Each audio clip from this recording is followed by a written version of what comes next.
Bienvenidos al canal. Hoy comenzamos la narración de El jardín de los cerezos, una de las obras más célebres de Anton Chejov, escrita en 1903. Esta pieza teatral, dividida en 4 actos, nos habla sobre el cambio, la decadencia de la aristocracia rusa y el dolor de soltar aquello que amamos. El jardín, símbolo de belleza, nostalgia y pertenencia, representa la lucha entre un mundo que muere y otro que nace. A través de esta adaptación en 15 capítulos, descubrirás el alma de cada personaje, sus conflictos, sus contradicciones y su humanidad. La narración será fluida, íntima, respetando el tono poético y melancólico que caracteriza a Chejov, con un lenguaje accesible para todos los oyentes. Ahora sí, comenzamos. Capítulo 1. El regreso. El amanecer tiñe de oro las paredes de la antigua finca. En una habitación conocida como la de los niños, todo permanece igual, muebles de caoba, un sofá envejecido, y desde la ventana, se alza en flor el jardín de los cerezos. Aquel jardín que lo significó todo. Lopagin, hombre de campo convertido en comerciante, espera nervioso. El tren está retrasado. Junto a él, Dunyasha, la sirvienta, se muestra agitada. Han pasado 5 años. Lubova Andreyevna Ranevskaya, la dueña de la casa, regresa de París después de una tragedia personal que la llevó a abandonar su hogar y su país. El ambiente está cargado de nostalgia.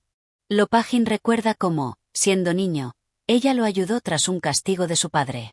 Ahora, convertido en un hombre rico, Lopagin es quien propone soluciones para evitar que la finca, y con ella el jardín, sean subastados. El tren llega. La familia entra en escena. Ranevskaya, elegante y cargada de emociones, abraza a su hija Ania y a Varia, su hija adoptiva. Gayev, su hermano, hace comentarios sobre el desorden del país. Todo parece igual, y sin embargo, todo ha cambiado. Ania observa la habitación donde creció. Está exhausta, y en su voz se nota una tristeza contenida. En su viaje ha visto el derrumbe económico de su madre. Ania ha madurado. Viene cargada con la sombra de una realidad que Lubova aún no quiere aceptar. Mientras la familia se acomoda, Firth, el anciano sirviente, entra con una solemnidad antigua. Él representa el tiempo detenido, ese que se niega a avanzar. Lopagin, firme, vuelve a insistir. La única solución es vender el jardín, dividir la propiedad en parcelas y arrendar para construir casas de veraneo. Es un plan rentable, moderno, necesario. Pero esas palabras golpean fuerte. ¿Vender el jardín? ¿Talar los cerezos? Lubova no lo puede concebir. Para ella, el jardín no es tierra ni árboles. Es su historia, su infancia, el espíritu de los que ya no están. ¿Está usted loco? Responde. Mientras tanto, los criados preparan el café. Ania intenta dormir. Varia, siempre práctica, habla de deudas. Lopagin, pese a todo, insiste. Si no hacen nada, la propiedad será rematada. Silencio. Nadie responde. La finca es hermosa, pero las deudas son reales. Y así, entre el pasado que se aferra y el futuro que presiona, el jardín de los cerezos florece, sin saber que pronto podría ser talado. Capítulo 2. Raíces que tiemblan. La mañana avanza en la vieja casa señorial. El aire huele a primavera, pero los rostros no sonríen del todo. A pesar del regreso y la emoción, la tensión empieza a filtrarse por las rendijas del recuerdo. Gayev, el hermano de Ranevskaya, pasea de un lado a otro con su bastón. Habla de trivialidades, las propiedades de los muebles, los valores perdidos de su infancia, la necesidad de conservar la finca. Su discurso tiene una música triste, la de un mundo que no quiere aceptar su fin. Mientras tanto, Lopagin regresa con nuevos cálculos. Sus palabras son firmes. Aún hay tiempo para evitar la subasta. Pero no podemos seguir ignorando lo evidente. Hay que dividir la tierra, alquilar las parcelas, talar el jardín. Pero Ranevskaya lo interrumpe con una risa frágil. ¿Otra vez con eso? Lopagin, querido, usted no entiende. Ese jardín es mi alma. Silencio. Ella recuerda cómo jugaba bajo los cerezos, cómo su madre la llamaba desde el porche, cómo todo parecía eterno. Pero el recuerdo no paga deudas. Y las cartas del banco siguen llegando. Varia, práctica y cansada, discute con Gayev. Él vive en el pasado, ella intenta sostener el presente. Pero el presente cruje, como los tablones de la casa cuando todos duermen. En el jardín, Trofimov, el eterno estudiante, reaparece. Habla con tono idealista, poético. Dice que el jardín representa el apego a un mundo viejo y egoísta, que la nueva Rusia necesita dejar atrás esos símbolos aristocráticos. La historia no se detiene por nostalgia, afirma. Pero sus palabras, aunque lúcidas, duelen. Ranevskaya no lo escucha. O no quiere. Ania, más serena, habla a solas con Trofimov. Hay en ellos una complicidad nueva, un entendimiento silencioso. Ella lo mira con curiosidad, él le habla con ternura, aunque torpe. ¿Y si el jardín desaparece? Pregunta ella. ¿Qué queda de nosotros? Nosotros. Ania. Quedamos nosotros, responde Trofimov. Lo que hagamos, lo que construyamos. Lo que sembremos, después de talarlo. Ania lo escucha, pero no responde. Aún no sabe si creer en él, o en el perfume de los cerezos. En el fondo, Firth, el sirviente, sirve té. Nadie lo ve, nadie le habla. Pero él sigue allí, fiel a los rituales, como si el tiempo no lo tocara. En mis tiempos no se hablaba de vender jardines, murmura. Se cuidaban, como se cuida el honor. La tarde cae. La familia se reúne para la cena. La mesa está servida. Ranevskaya ríe, Gayev hace bromas, Lopagin se impacienta, Varia suspira. Pero la sombra de lo inevitable se sienta con ellos. Y desde el jardín, en flor, el viento agita las ramas. Como si los cerezos ya supieran que su belleza está contada. Capítulo 3. La subasta se acerca. La escena se abre con el canto de los pájaros en el jardín. Los cerezos están en plena floración, como si ignoraran que sus raíces tiemblan bajo el peso de las deudas. El contraste es hermoso y trágico, la naturaleza sigue su curso, mientras los humanos temen el cambio. Lopagin entra con aire nervioso. Acaba de recibir noticias. La fecha de la subasta ha sido fijada. En menos de 3 semanas, la finca y el jardín serán vendidos si la familia no paga la deuda. Es la última oportunidad, repite con voz tensa. Dividir la tierra. Alquilarla.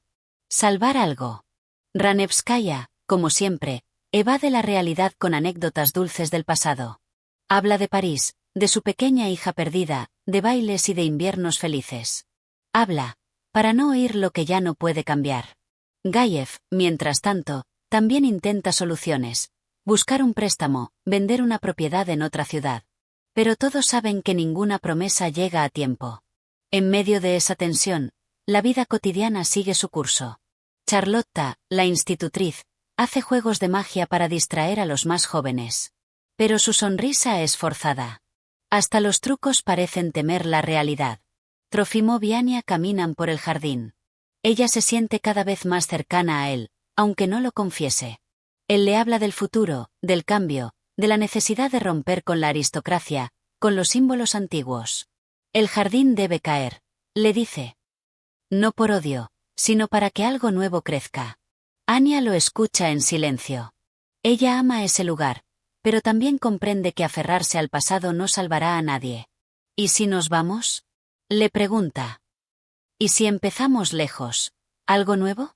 Trofimov la mira, asombrado. No responde de inmediato. Varia, por su parte, se siente más agotada que nunca. Se encarga de todo, pero nadie le pregunta cómo está. Solo Firth parece notarlo. Usted es el único que mantiene esta casa viva, le dice él con voz apagada. Y eso duele. Al anochecer, la familia se reúne en el salón. Se celebra una cena modesta, pero la tensión atraviesa la mesa. Nadie come en paz. La incertidumbre es un invitado más. En un rincón, Lopagin alza la voz por última vez. Ya no hay tiempo. O tomamos una decisión hoy, o el jardín se pierde. Ranevskaya se levanta lentamente. Mira a su alrededor, al salón, a sus hijos, al jardín a través de la ventana. Prefiero perderlo, a destruirlo yo misma, susurra. Silencio. Y entonces, el reloj de la casa suena. Un eco largo, profundo, como si también anunciara el final de una era. El jardín florece. Pero nadie sonríe. Capítulo 4. El baile del adiós. La noche ha caído sobre la casa. Pero no es una noche silenciosa. En el salón principal suena música.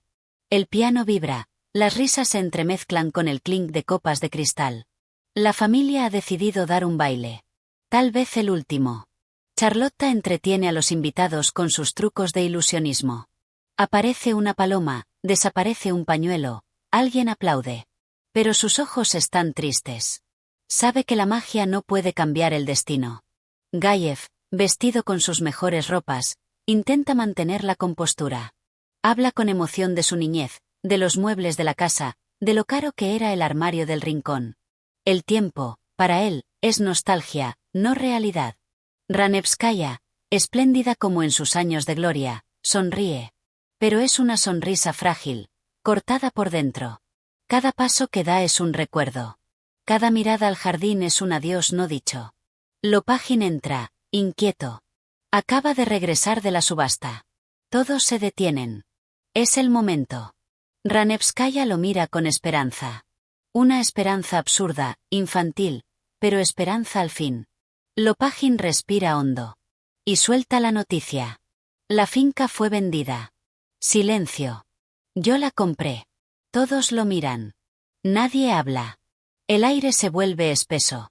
Ranevskaya palidece. ¿Usted? Pregunta apenas, sin fuerza. Sí, responde él, casi sin orgullo. Lo hice. Me crié en esta casa como hijo de un siervo. Y ahora, es mía. El dolor es sordo. No hay gritos. Solo una especie de temblor en el alma de todos. El jardín, ese jardín sagrado, será talado. Varia lanza una mirada rota a Lopagin. Ella siempre esperó algo más de él. Un gesto, una contención, una decisión distinta. Pero no hubo nada. ¿Y ahora? Pregunta Anya, conteniendo las lágrimas. Ranevskaya, por fin, se sienta. Su mirada se pierde en algún punto invisible.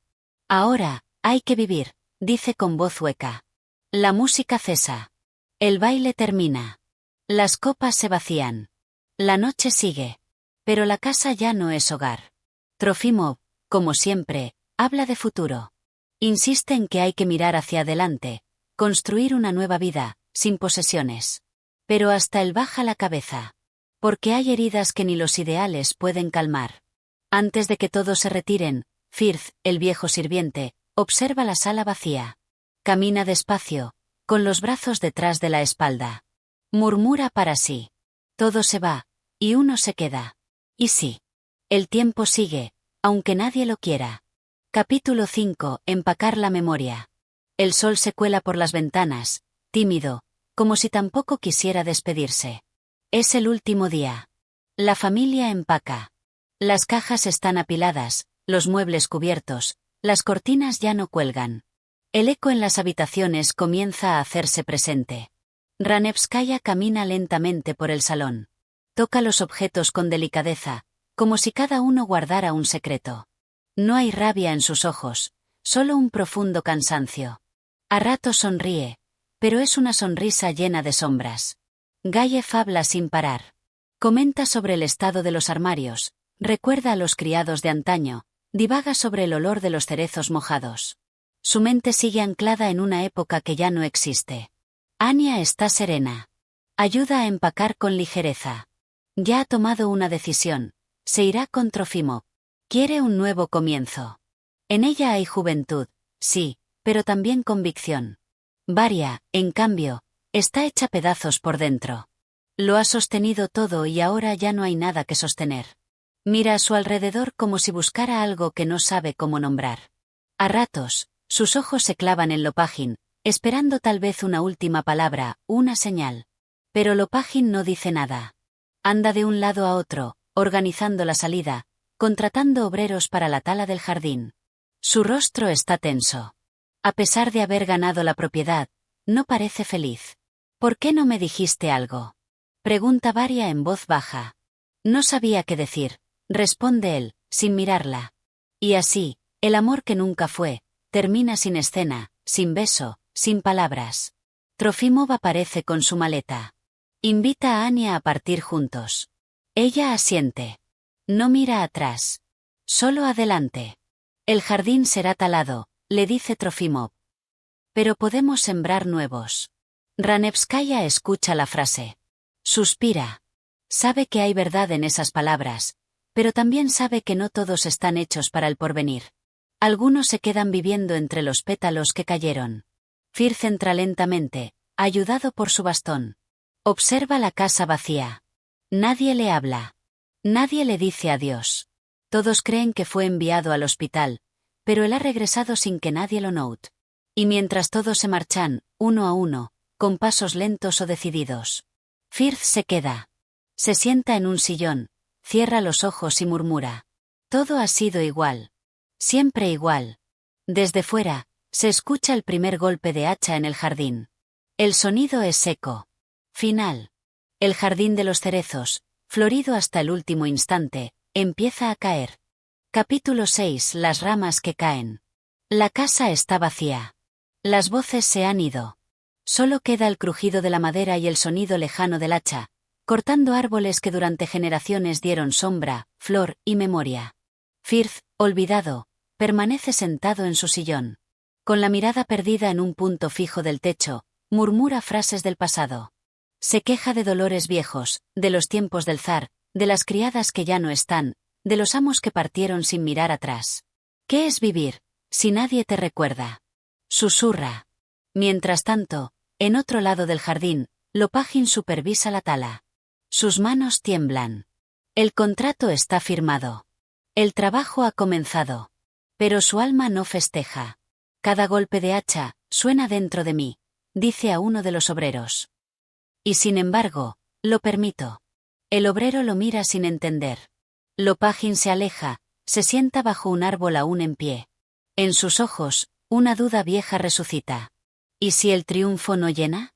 ¿Y si poseer no significa pertenecer?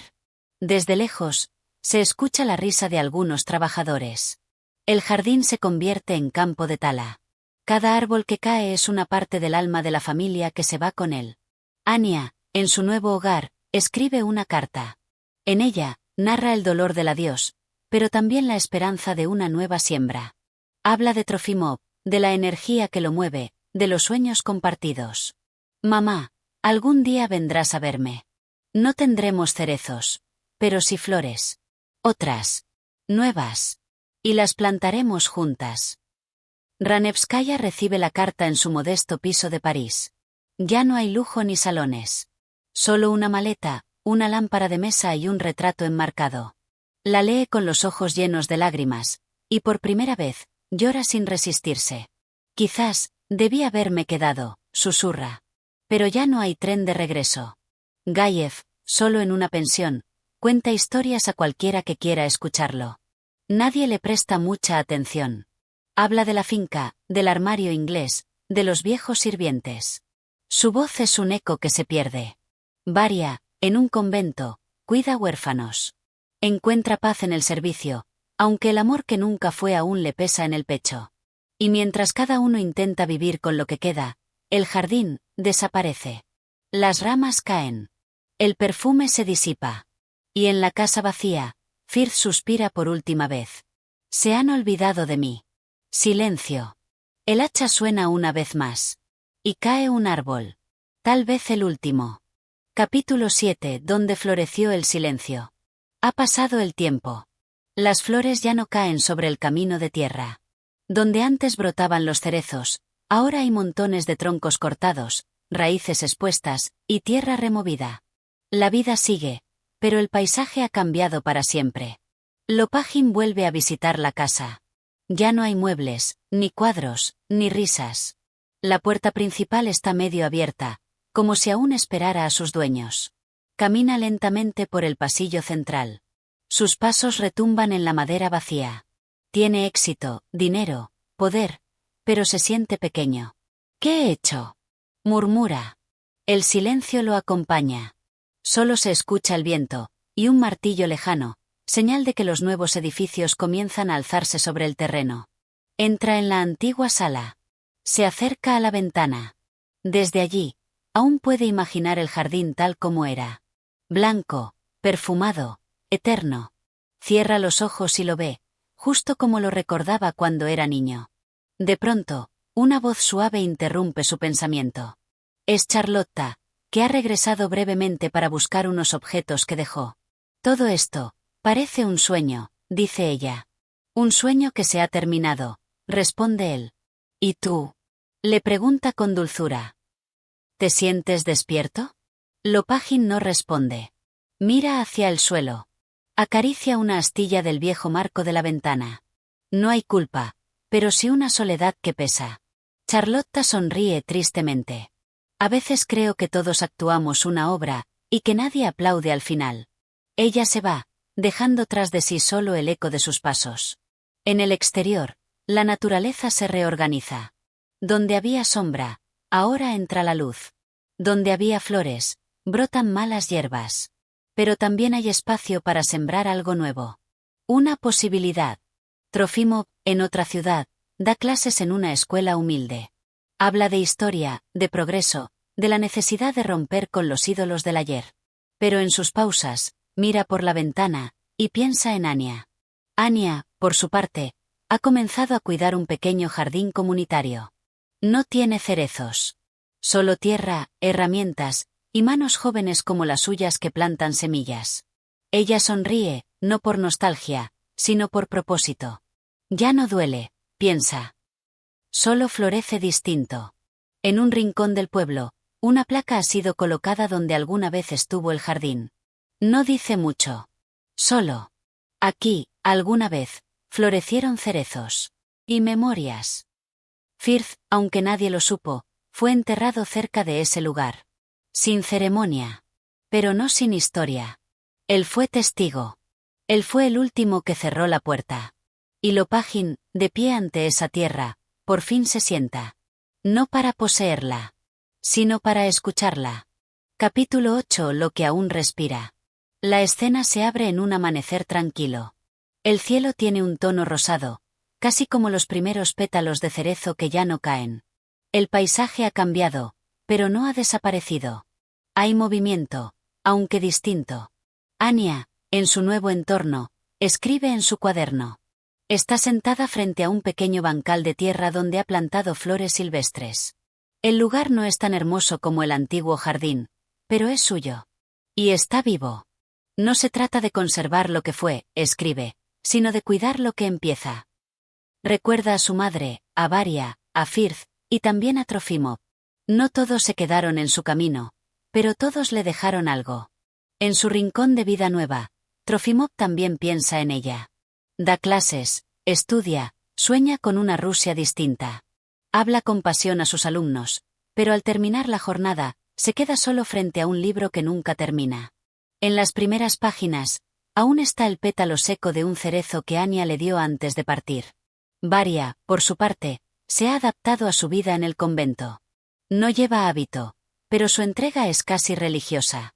Cuida niños huérfanos, y aunque a veces su mirada se pierde en los recuerdos, su presente tiene sentido. Una tarde, recibe una carta sin remitente.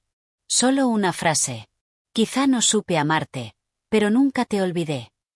Sabe de quién viene. Y guarda el papel en su Biblia. No como promesa, sino como un eco que ya no duele. Ranevskaya, en París, ha vendido sus joyas. Vive en una habitación modesta, cerca de un río. A veces pasea por un parque y cierra los ojos para imaginar que está en su jardín. Pero ya no llora. Una tarde, compra una maceta pequeña con una flor blanca. La coloca en su ventana. No es un cerezo, dice en voz baja, pero también florece. Mientras tanto, Lopagin sigue construyendo. Las casas de veraneo se levantan donde antes hubo raíces profundas. Pero su sombra es larga.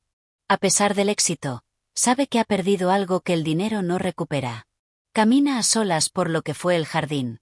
Se detiene en el lugar donde estaba el banco bajo el árbol más antiguo. Allí, escucha el viento, y cree oír risas que ya no están. Tal vez no debí cortarlo, susurra. Tal vez el árbol era yo. Esa noche, en un gesto inesperado, planta un cerezo joven. Sin decirlo a nadie. Sin esperar que crezca. Solo, por si acaso. La escena comienza en primavera. Ha pasado un año desde la venta de la finca. La tierra donde una vez florecieron los cerezos ahora alberga pequeñas casas de veraneo, senderos nuevos y jardines modestos. Pero el alma del lugar sigue susurrando bajo la superficie. Lopagin, siempre ocupado, visita una de las construcciones. Lo recibe una familia joven, que le agradece por haberles vendido el terreno a buen precio. El padre le ofrece té, la madre le muestra con orgullo el pequeño jardín que están cultivando. Aquí, antes hubo un cerezo, ¿verdad? Pregunta el niño. Lopagin asiente. No dice nada más. Solo observa. El niño juega junto a donde estaba aquel árbol, sin saber que pisa el recuerdo de siglos. Esa noche, Lopagin camina solo por la propiedad. Pasa junto al cerezo que él mismo plantó meses atrás. Apenas ha crecido. Es frágil, tímido, pero está vivo. Se detiene a observarlo como quien mira a un hijo que aún no sabe hablar. Crece, le dice. No por mí. Por ellos. En otra parte de Rusia, Anya escribe una nueva carta a su madre.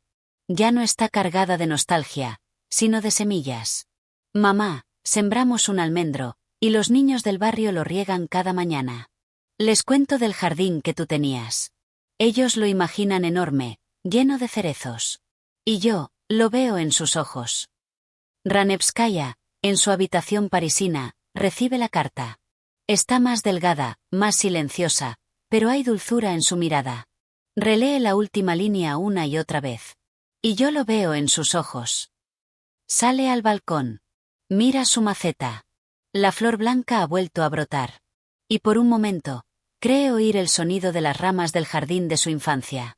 En el convento, Varia enseña a un grupo de niñas a cuidar un huerto. Hablan de plantas, de paciencia, de cómo algo tan pequeño puede sostener vida. Una de las niñas le pregunta: ¿Usted tenía un jardín cuando era niña? Varia sonríe. No mío. Pero lo sentía como tal. Y aunque ya no esté, hay días en que aún lo sueño. Trofimov, siempre en movimiento, siempre hablando, da una conferencia en una universidad pequeña. Habla de historia, de la necesidad de comprender el pasado para construir el futuro. Pero al terminar su discurso, alguien le pregunta: ¿Y usted? ¿Qué dejaría atrás, para avanzar? Trofimov duda. Baja la vista. Y responde, apenas audible: un jardín, que ya no existe. Pero que aún florece dentro de mí. Capítulo 10. Fragmentos que aún hablan.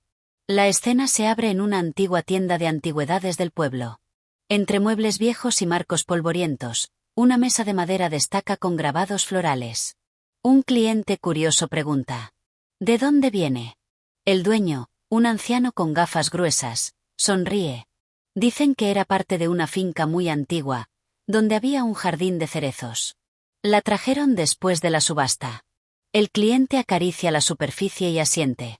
No compra la mesa, pero al salir, lleva consigo algo más valioso, una historia que no sabía que existía. Ese mismo día, Lopagin visita la zona nuevamente. Aunque la finca ya no existe como tal, hay un banco bajo el nuevo cerezo que él plantó tiempo atrás. Se sienta en silencio, observa a las familias que han construido nuevas vidas sobre lo que una vez fue tierra sagrada para otros. Cierra los ojos y por un momento, escucha algo familiar. El sonido del jardín, antes de que lo cortaran. El crujir de ramas, las voces a lo lejos, el eco de una risa. Abre los ojos. Frente a él, un niño pequeño lo mira con curiosidad. ¿Usted vive aquí? Viví. Ahora solo vengo a escuchar. El niño no entiende, pero sonríe y se va corriendo. Lopagin baja la mirada. Por primera vez, siente que no todo está perdido. Que lo que se corta no siempre muere. Mientras tanto, Anya ha comenzado a escribir cuentos para niños. En uno de ellos, una niña llamada Ana cuida un cerezo mágico que solo florece cuando alguien recuerda con amor. Envía el manuscrito a su madre con una dedicatoria. Para ti, mamá. Que supiste amar algo tanto, que hasta su ausencia dio frutos. Ranevskaya recibe la carta con emoción. La lee sentada bajo un árbol del parque parisino. El idioma de la ciudad ya le es familiar, pero las palabras de su hija le hablan en el lenguaje de las raíces. No hace falta volver, susurra. Ya estoy allí, cuando ella me escribe. Gayev, desde su rincón en una pensión modesta, lee en el periódico una nota breve. Plantan cerezos en antigua finca rusa para preservar memoria cultural. Sonríe. Aunque ya nadie le pida consejos, siente que aún puede contar la historia. Y esa historia, piensa, es lo único que queda cuando todo se ha ido. Varia, mientras riega plantas con las niñas del orfanato, les cuenta un cuento inventado. Había una casa blanca con un jardín lleno de árboles que hablaban. Y aunque los cortaron, siguieron susurrando desde la tierra. Las niñas aplauden. Ella sonríe. Aún le duele el jardín, pero ya no pesa. Es parte de su voz, de su servicio, de su silencio. Y así, entre trozos de madera, cuentos infantiles y tierra sembrada, el jardín de los cerezos sigue vivo. No en su forma, pero sí en las almas que aprendieron a soltar sin olvidar. Capítulo 11. Huellas en el polvo. La casa ya no está. Solo quedan algunos cimientos cubiertos de maleza y un sendero que se dibuja apenas entre el pasto. Pero alguien vuelve. Una figura solitaria. Es Anya, más adulta, más firme, con una bolsa de viaje colgando del hombro y un cuaderno en la mano. Ha regresado sola. Mira alrededor.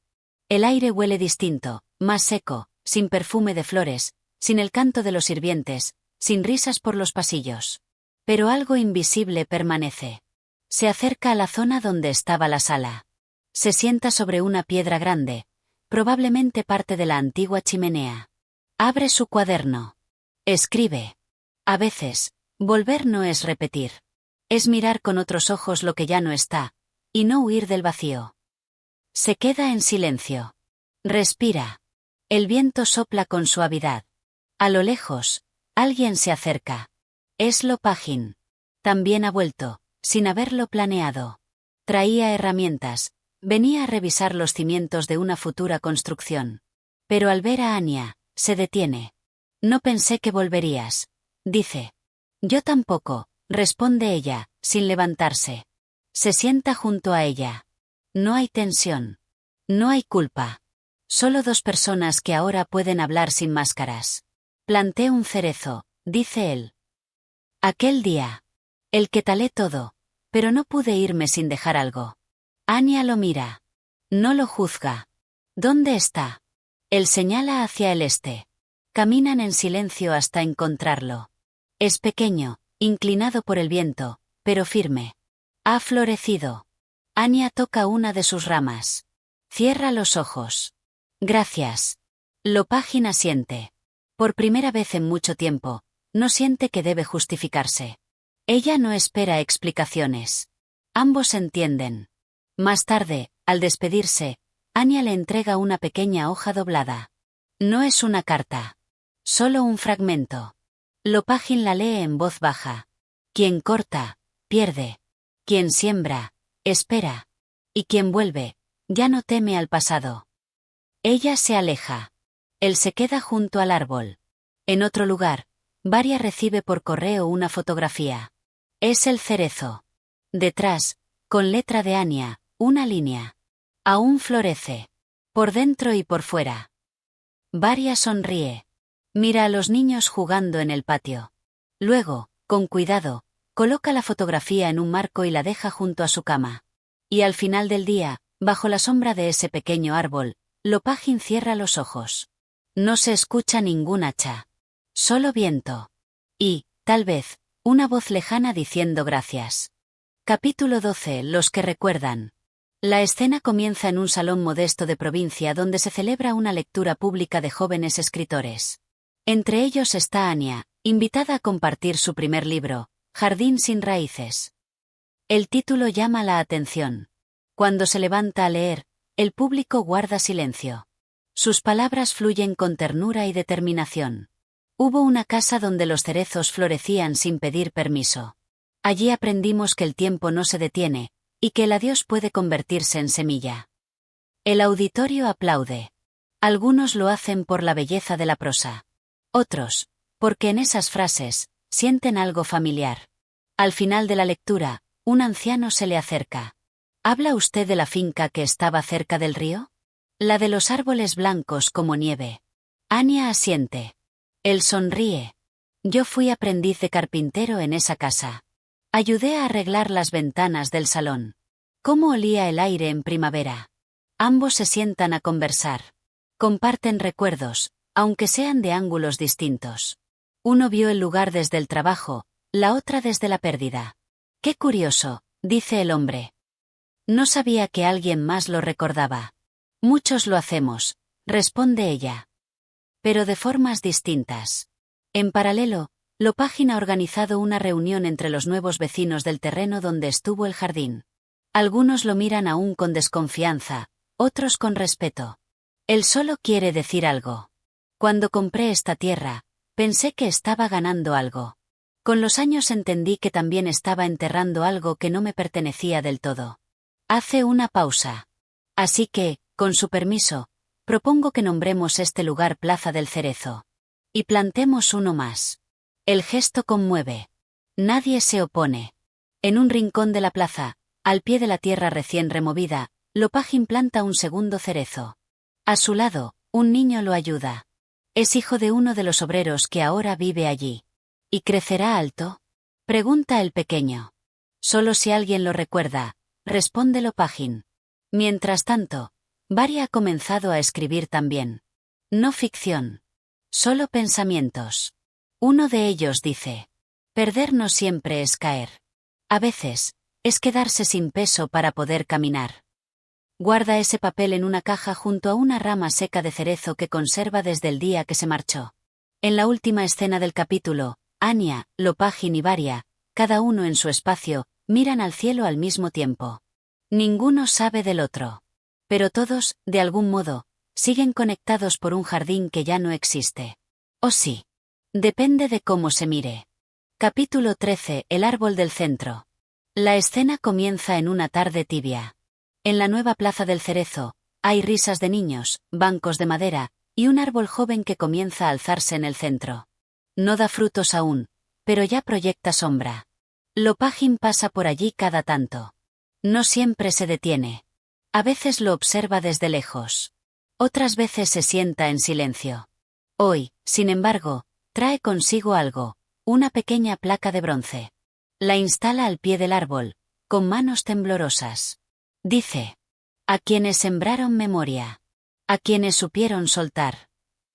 Mientras ajusta los últimos tornillos, un hombre mayor lo observa. Es el hijo del antiguo capataz de la finca. Se acerca y le ofrece la mano. «Nunca entendí por qué hizo lo que hizo», dice con franqueza. «Yo tampoco», responde Lopagin. «Pero aprendí que no todo debe entenderse. A veces basta con cuidar lo que queda. No hay rencor entre ellos. Solo un reconocimiento mutuo. Ambos sobrevivieron al mismo pasado, desde lugares opuestos». A kilómetros de allí, Anya recibe una invitación para hablar en una escuela rural. El tema: raíces y memoria. Acepta con gusto. En su ponencia, no habla de historia con fechas, ni de árboles cortados, sino de recuerdos plantados. «Mi jardín no fue mío», dice. «Lo heredé sin saberlo. Y cuando lo perdí, descubrí que seguía creciendo, dentro de mí». Al finalizar la charla, una niña se le acerca con una pregunta sencilla. «¿Qué pasa si nadie recuerda?». Anya se agacha y le responde al oído: «El mundo lo recuerda por ti. Solo hay que escuchar». Mientras tanto, Varia ha comenzado un pequeño vivero con las niñas del orfanato. No tiene mucho, solo semillas, tierra negra y paciencia. Un día, mientras enseñan a regar, una de las pequeñas le pregunta: «¿Por qué te gustan tanto los árboles?». Varia piensa un instante. Luego responde: «Porque no gritan cuando los cortan. Pero siempre intentan volver a crecer». Ese día, plantan juntas un nuevo retoño. Una niña lo llama el árbol de la esperanza. Varia sonríe, y por dentro, algo se ablanda. Esa noche, bajo la luna, 3 mujeres duermen en 3 lugares distintos. Una en París. Una en Rusia profunda. Otra en un convento. Ninguna se sueña a sí misma. Se sueñan juntas. En la casa vieja. Riendo. Jugando. Y al fondo, el jardín, aún en flor. Capítulo 14. Flor de despedida.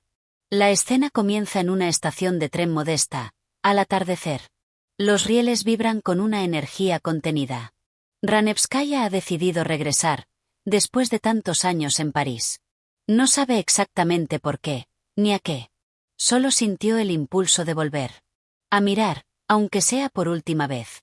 Camina despacio por el andén con su maleta de cuero gastado. Su andar ya no es elegante. Es real. Pregunta por la antigua finca, pero todos conocen ahora solo la plaza, el barrio, las casas. Nadie parece recordar lo que antes hubo allí. Un joven, que trabaja en una tienda cercana, le dice. Dicen que aquí había unos cerezos. Que eran tan blancos que parecían nieve en primavera. Pero eso fue antes de mi tiempo. Ranevskaya asiente. No necesita más. Llega a la plaza. Hay niños jugando. Bancos ocupados. Una madre leyendo. Y al centro, el cerezo joven. Floreciendo. Se acerca. Se sienta. Observa las ramas temblar suavemente con el viento. Mira la placa al pie del árbol. Sus ojos se humedecen. A quienes sembraron memoria. A quienes supieron soltar. No dice una palabra más. Solo cierra los ojos. Respira. De pronto, escucha pasos. Es Anya. No fue avisada. Pero llegó igual. Como si el árbol las hubiera llamado. ¿Mamá? Ranevskaya la mira. Se abrazan. No vine a quedarme, dice la madre. Solo necesitaba verte aquí. Saber que el jardín no murió del todo. No murió, responde Anya. Cambió de forma. Caminan alrededor del árbol. Una niña pequeña les ofrece una flor silvestre. Es del jardín de la escuela, dice. La plantamos ayer. Ranevskaya la toma con delicadeza. La huele.